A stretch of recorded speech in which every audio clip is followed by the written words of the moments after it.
double leg stretch. On va conjuguer maintenant le one leg stretch, mais sans ce décalage temporel entre les jambes. Donc ça va être un saut en fait à pieds joints. On va avoir vraiment l'explosivité de la ligne superficielle postérieure et de pouvoir commencer à vraiment trouver cette expansion au cœur des hanches et ce volume de la ligne antérieure profonde. Même départ que pour le one leg stretch. Au sol, on ramène une jambe et puis l'autre sur soi. Et là, on va aller prendre appui sur nos genoux, presser nos genoux dans nos mains pour pouvoir aller libérer l'avant de la hanche et vraiment aller repousser les têtes de fémur dans les extenseurs. C'est encore cette histoire-là. Donc, on va aller repousser les têtes de fémur pour permettre cette bascule du bassin. Alors, c'est pas une extension lombaire, c'est juste retrouver la cambrure lombaire ici et d'aller se poser sur son sacrum, à gauche et à droite. Voilà.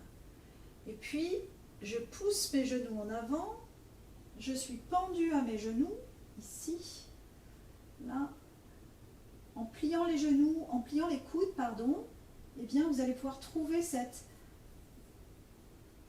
anneau claviculaire où la nuque va pouvoir être légère. On va aller chercher le bas du sacrum pour ne pas se retrouver en rétroversion et avoir tout le poids sur les lombaires. Au contraire, on voudrait que le poids soit sur le sacrum et pas sur les lombaires.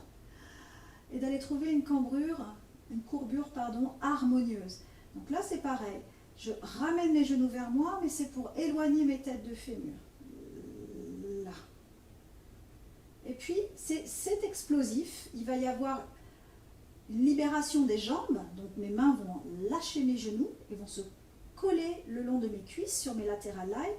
Et je vais inspirer dans l'appui thoracique, ici, là-bas derrière. En arrière. Et là, ce sont les genoux. Donc, parce que je peux frotter le sol pour que les genoux fléchissent et je puisse attraper mes ischio-jambiers. Pouf! Et remonter. Ça s'allonge, ça se suspend. Whoop. Donc ça vraiment, c'est comme la femme canon, l'homme canon, c'est très très long. J'allonge à l'arrière, je suis vraiment sur cet appui thoracique. J'ai la tête qui est dans ce hamac de la ligne superficielle postérieure. Et ça revient. J'inspire. Ici. Explosif, sans effort. S'il y a un effort, il serait là en fait, d'expansion articulaire.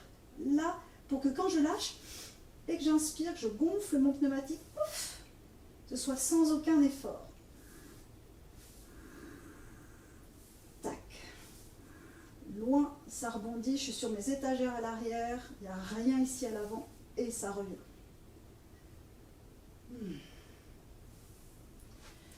Donc, l'image de ce mouvement, c'est on pourrait se dire, ah tiens, je condense mon énergie et je la lâche.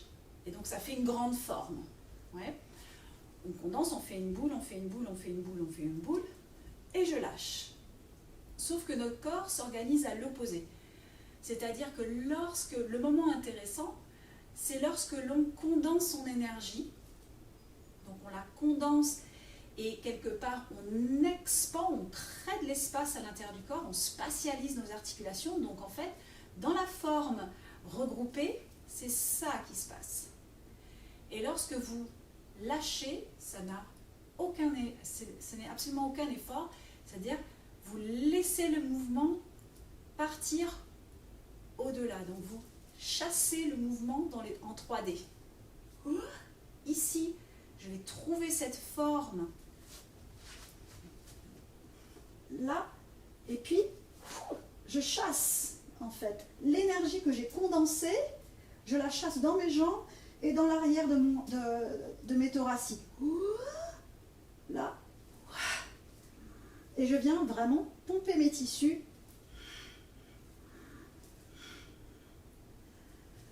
dans ce mouvement. Ça veut dire que lorsque je me retrouve debout, eh bien tout à coup, en basculant le poids du corps en avant, j'ai deux extenseurs avec lesquels je peux vraiment aller rebondir.